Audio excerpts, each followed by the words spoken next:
I want to talk about one of the three things I like best about my profession, which is typography. The other two are chess and philosophy. They're all part of what I do. I try to, you know, make a living out of what I like, and that's yeah, chess, philosophy, and typography. Typography, if you look at the word typos and Graphene, typos is a shape, a type, and Graphene means to draw or to write. What could that mean? Could that mean, is it the writing of shapes?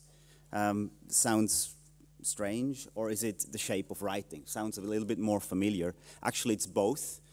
Typography in part is type design, so actually, you know, the drawing of writing, but it's also, and that's called microtypography, but it's also macrotypography, and it is the shape of writing. This is already, you know, complicated enough to give you a headache. If you try to define typography, the more you know about it, the more it becomes difficult. It's a little bit like rhetoric. Once you study rhetoric, you know, things become clear, but it becomes more and more obscure how something like rhetoric or typography could work so well. So one thing I learned as a philosophy student was to read text precisely, and I made a couple of interesting discoveries. I discovered that the bigger I make the text, the more simple it becomes for me to understand difficult text.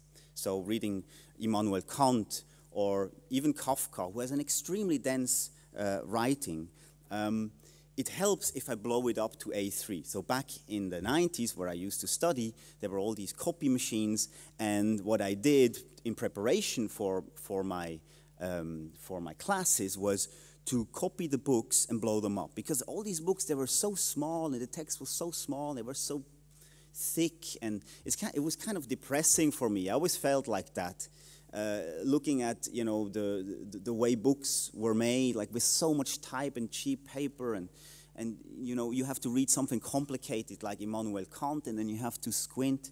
And back in the days, my eyes were even good, and my classmates were making fun of me. They were like, here he comes again, because the prints would get bigger and bigger and bigger and bigger. So I started making A4 out of these, you know, book pages. I don't know, is that A6 or A5? And in the end, I had A3 papers. And but I felt in control. So one thing I discovered on one of these A3 papers when we read a short story by Franz Kafka, which is called Before the Law, is that it was much more easy for me to interpret text if I have more space. You know, if I'm not forced to squint and bow over and look at stuff closely, you know, I have more time to breathe, and the text would start to breathe as well. I would read it differently. And one thing I discovered is that, or I thought I discovered, was that this famous story by Franz Kafka, Before the Law, actually was about language itself. So just quickly, Before the Law, there's a man from the countryside, very much like me. I'm a Swiss country boy. And, you know, he comes before the law, and then there is a gatekeeper there. And so you don't really know as a reader what's going on. Why is he going in front of the law, and what does that all mean?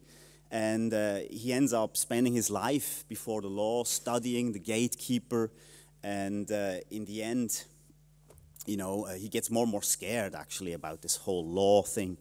And in the end, you know, when he's almost dying, he asks the gatekeeper, so, you know, since there's so much interest in the law and so many people come and, you know, check it out, why has nobody ever asked to get in? And then the gatekeeper tells him, actually, that's exactly what you should have done. But, you know, it's too late now, I'm going to close the door. And for me, that was a little bit like, you know, me being a countryside boy, grown up in a family of hairdressers, starting to learn philosophy, starting to learn rhetoric, and just going in there, even though, you know, I had no precondition for that. My family was, what the hell are you doing? Philosophy, psychology, what do you work actually with this stuff?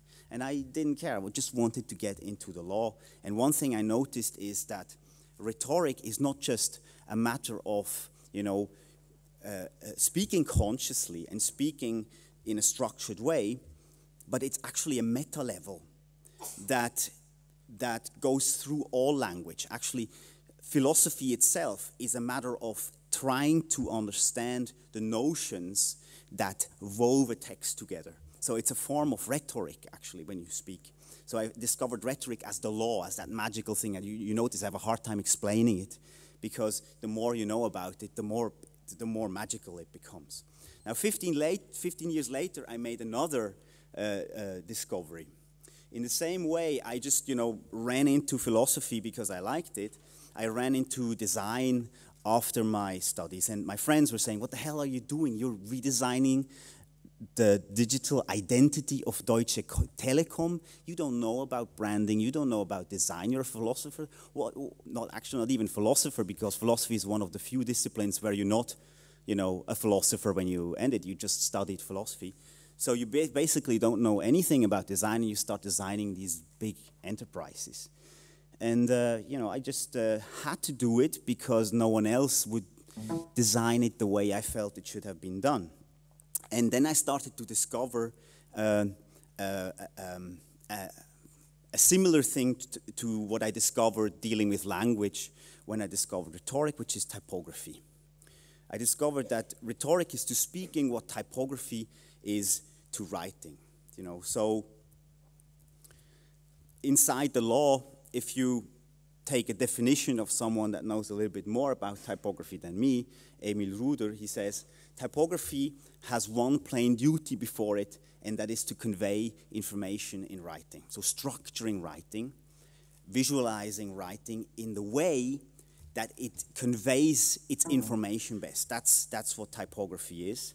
And I cannot express how much it struck me when I discovered typography.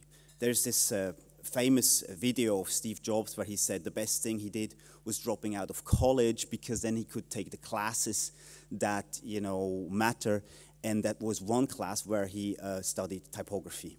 And if you didn't have this moment yourself, where you suddenly discovered the magical power of typography, and by magical I mean actually it has laws and it has tricks that happen behind the scenes. Few people know how it works, but if you discover this, it's mind-changing. I think Steve Jobs discovering typography was more important than going to the Himalaya for everything he did afterwards.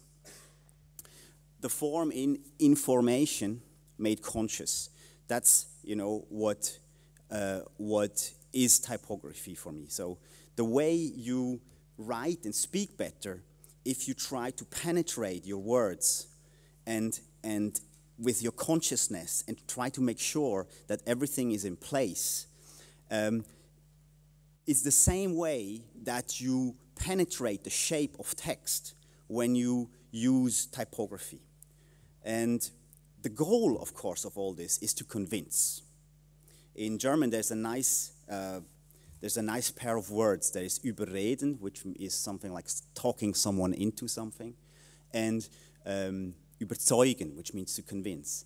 And these are the two traditions, both in rhetoric and in typography.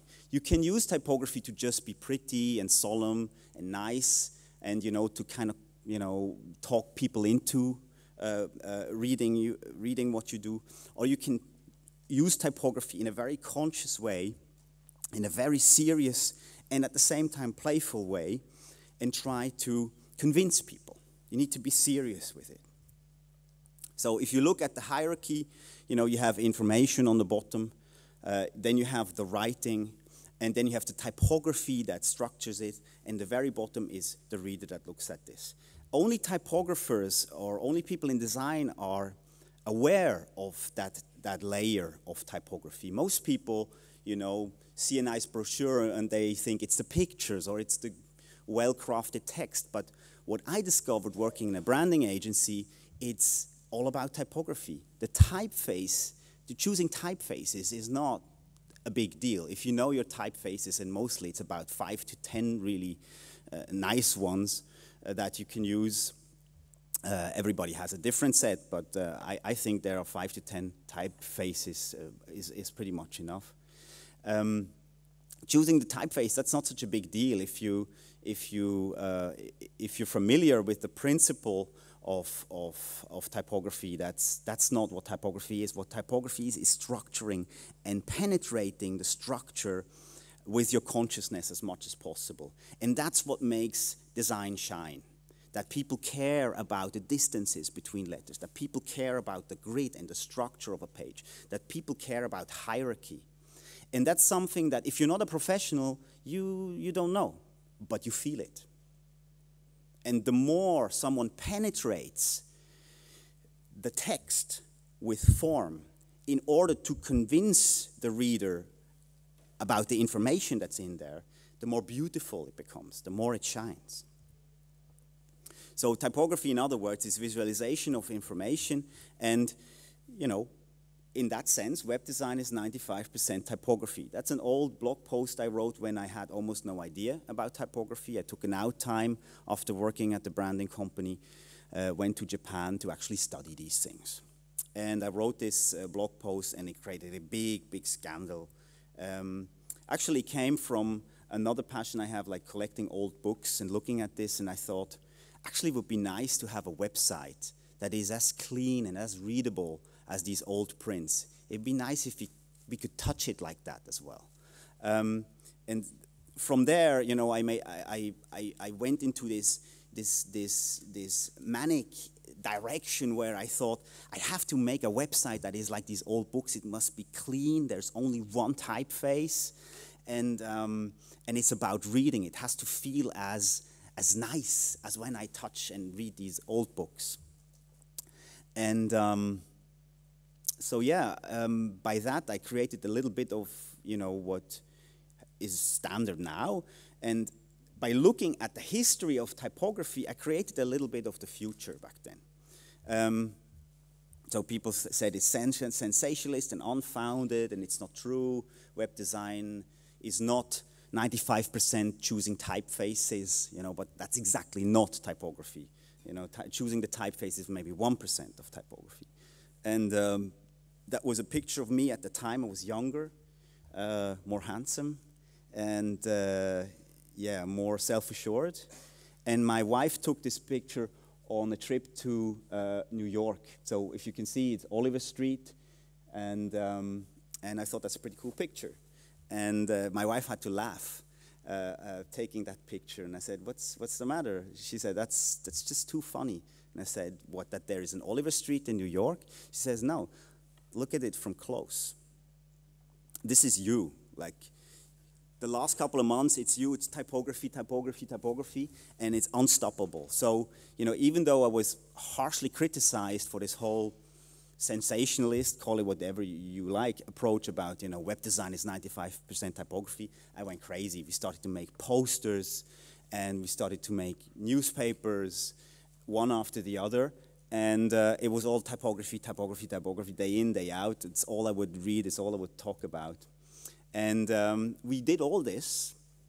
I think at the time, we finished Zeit Online, all of our clients combined would generate something like 2.5 billion page views. We did this with 3 people like this. And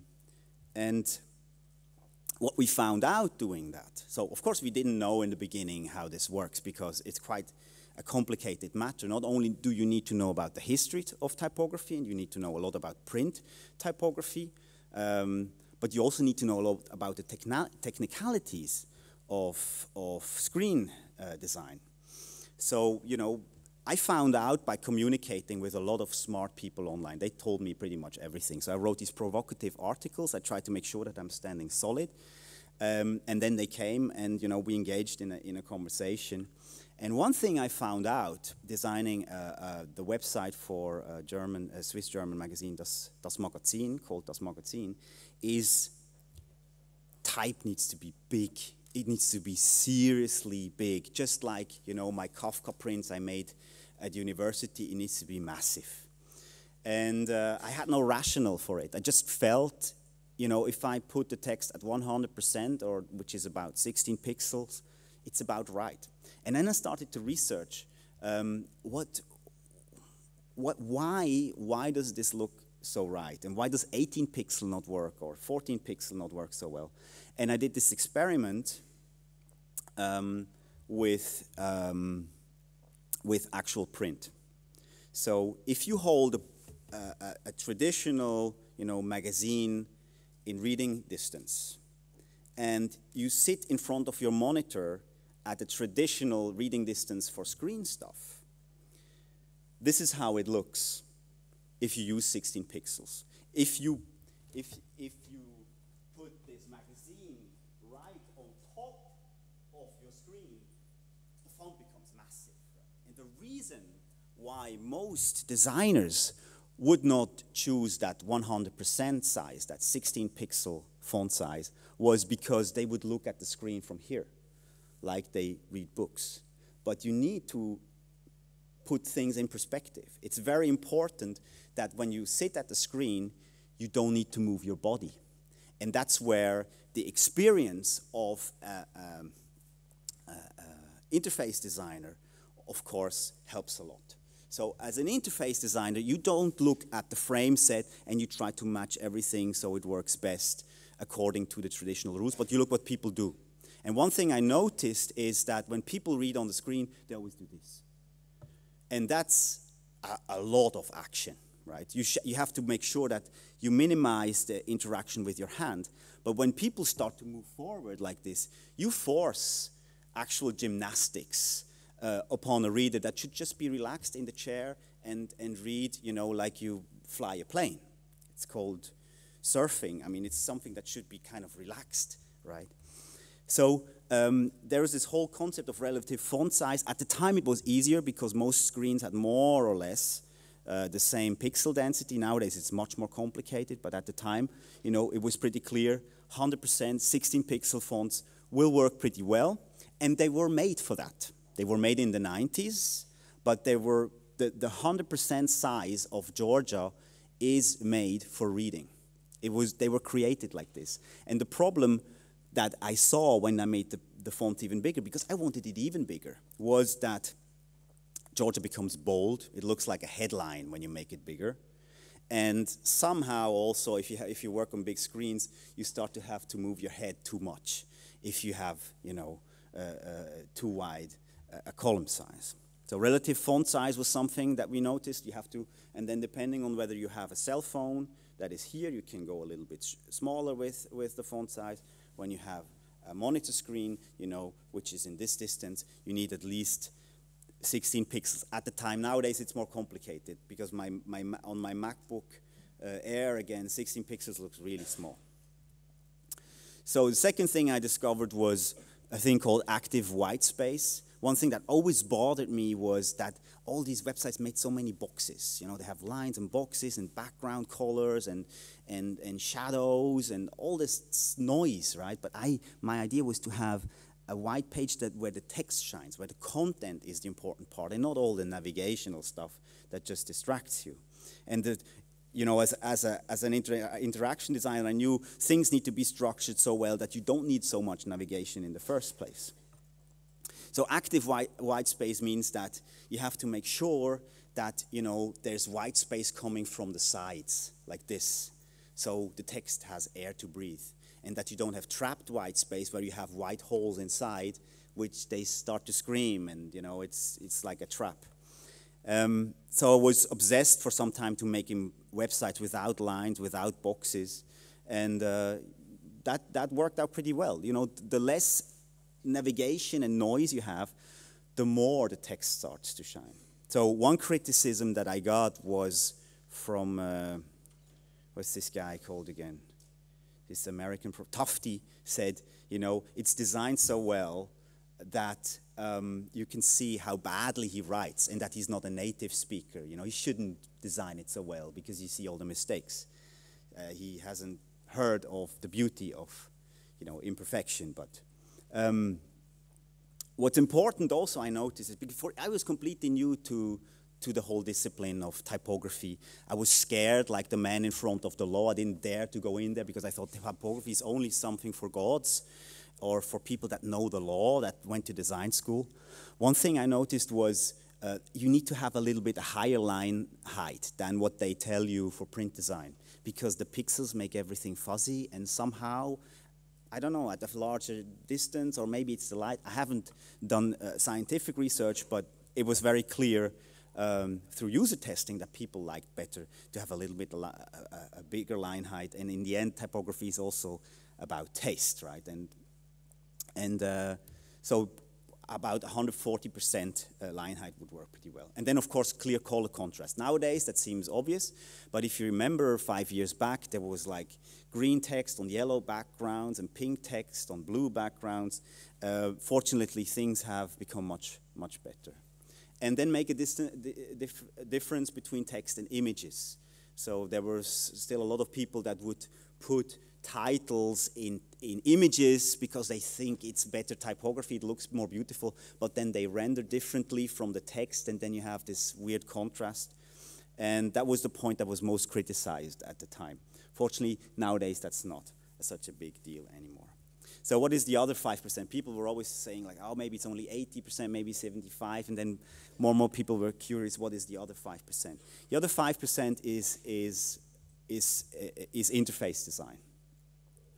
And most websites, you don't have a lot of interaction. Mostly it's about reading stuff or looking at videos, you know, and navigating.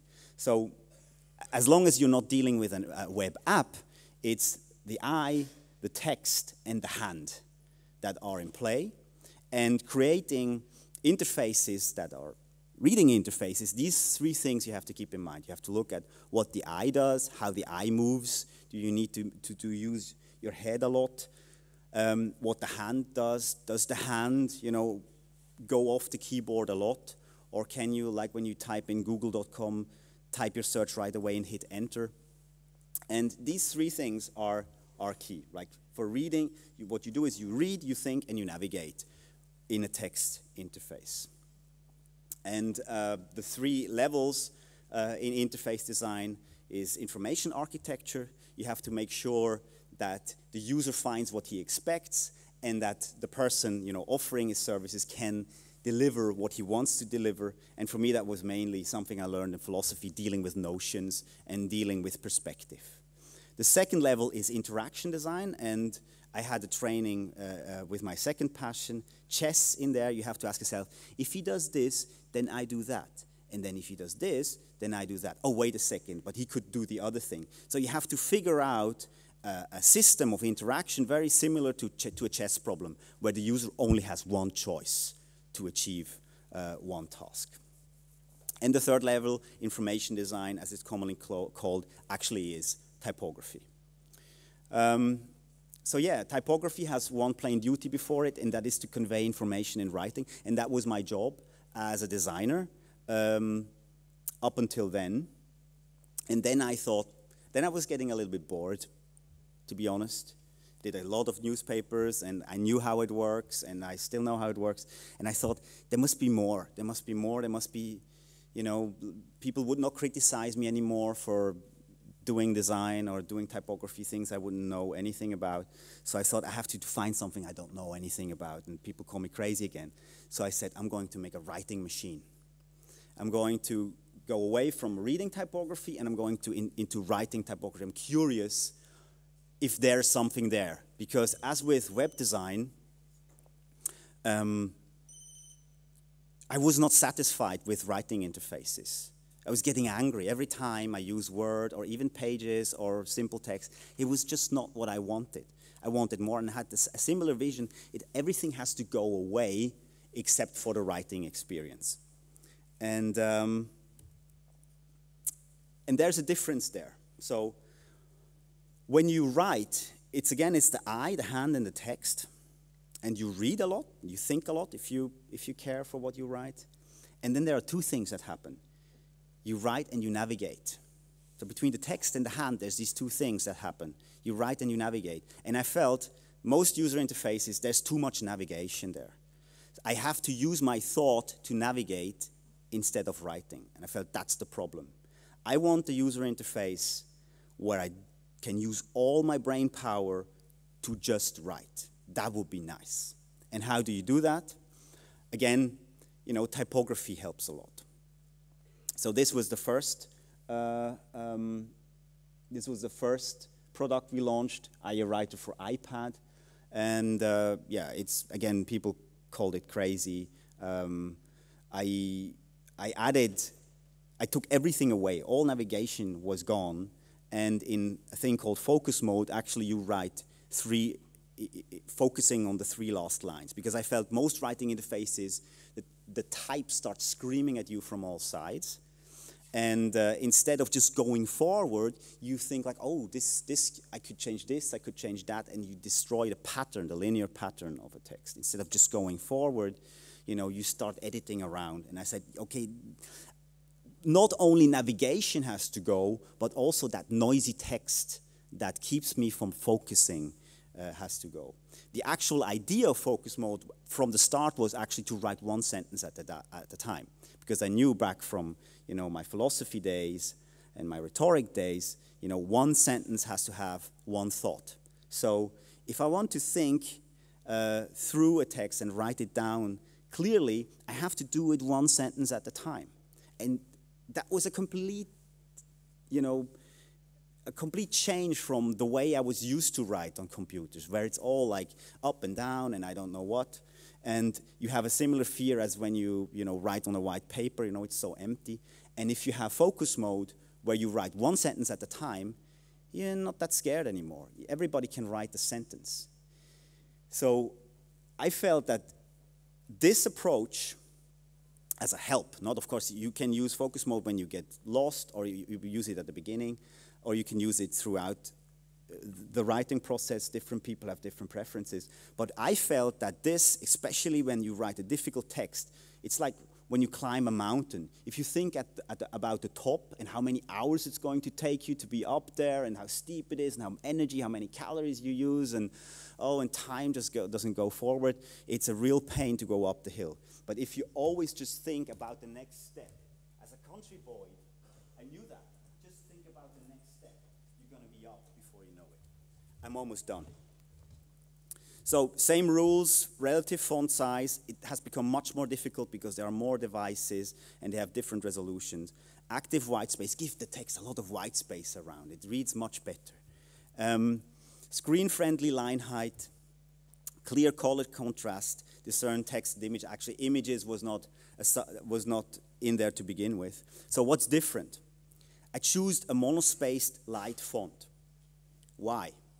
Because I felt, and that's quite an autocratic decision, I felt if you have a serifed font, it speaks with the authority of a finished print product, and that distracts you and frightens you and makes you edit around. If you have a monospaced font, slap serif font, it tells you it's okay, you're just writing, just chill out. And also the typography is better because the whole kerning doesn't really work on iOS, and actually serifed fonts as they are often look kind of crappy.